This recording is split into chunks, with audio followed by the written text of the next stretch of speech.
Hi friends, welcome to Kian's kitchen.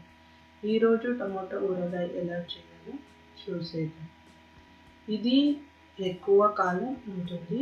అన్నం పప్పులోకైనా నంచుకోవచ్చు, లేదంటే అన్నం ఊరగాయ అయినా తినవచ్చు. ఇది చాలా టేస్టీగా ఉంటుంది.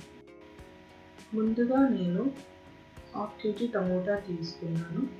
బాగా కడిగిన తర్వాత జామ లేకుండా ఆరబెట్టుకున్నాను.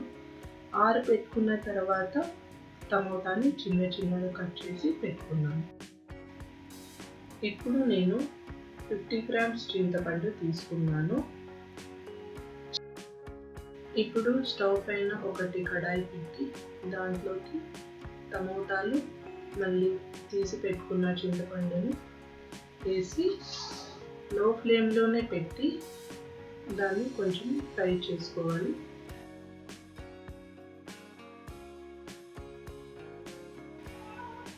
టమోటో చింతపండు రెండు బాగా మగ్గింది చూడండి. ఇలా మగ్గినంత వరకు ఫ్రై చేసుకోవాలి. ఫ్రై చేసుకున్న తర్వాత టమోటో చింతపండు చల్లగైన తర్వాత ఒక మిక్సీ జారులో వేసుకోవాలి. అందులో 1 టేబుల్ స్పూన్ కారం పొడి, 1/2 స్పూన్ పసుపు, ఎల్లిపాయలు, మళ్ళీ 1 స్పూన్ మెంతాల పొడి, 1 స్పూన్ ఆవాల పొడి, మళ్ళీ 1 స్పూన్ ఉప్పు.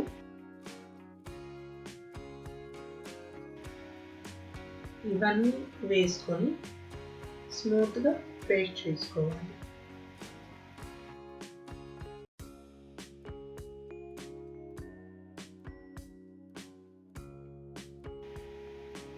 ఇప్పుడు కడాయిలో 1/2 కప్ ఆయిల్ వేసుకోవాలి. ఆయిల్ కొంచెం వేడైన తర్వాత అందులోకి ఆవాలు, జీరాలు వేసుకొని కొంచెం ఫ్రై అయిన తర్వాత కరివేపాకు, ఫ్రై అయిన తర్వాత అందులోకి ఎల్లిపాయలు వేసుకొని కొంచెం రెడ్డిష్ కలర్ వచ్చేంత వరకు ఫ్రై చేసుకోవాలి.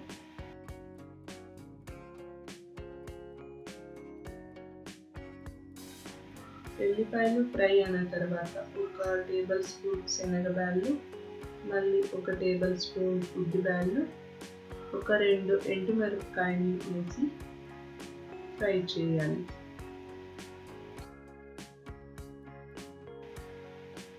ఇవన్నీ బాగా ఫ్రై అయిన తర్వాత మిక్సీకి వేసి పెట్టుకున్న టమోటా పేస్ట్ని దీంట్లోకి వేసి ఫ్రై చేయాలి. అది ఆయిల్ సపరేట్ అయ్యేంత వరకు ఫ్రై చేసుకోవాలి.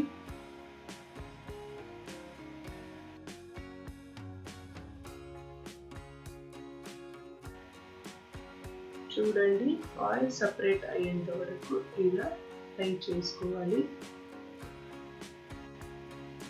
ఇలా ఫ్రై చేసుకుంటే ఎక్కువ రోజులు ఉంటుంది. ఇప్పుడు మన టమోటా ఊరగాయ రెడీ.